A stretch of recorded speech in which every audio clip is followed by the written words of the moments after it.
Niretzat elementu oso interesgarria, ze egileen sorkuntzari, idazle edo ilustratzaileen sorkuntzari, erantzten dio irakurlearen sorkuntza. Eta da, ikus-entzunezkoen sorkuntza oso garrantzitsua euskararentzat, euskararen ardura daukat, eta euskararentzat oso garrantzitsua da, gazteengan sorkuntza, ikus-entzunezkoen aurteko sorkuntza hori euskara zein dein. Eta horako tresna bat eranztea sorkuntza tradizionalagoari, iruditzen kate oso interesgarria dela, eta zentzu hortan oso pozik, oso pozgarria da olako tresna sortzea, eta olako tresnatan euskarak olako presentzia dut. Beraz, hori honak kontan, ari zareten guztio. Leioatik Donostiara unkitu egiten nabelako honek.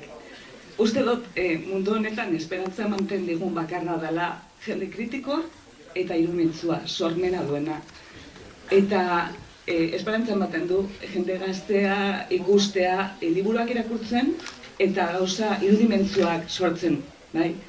Trailer hauek dira irakurle gazte hauen erreakzio personal eta sormenezko.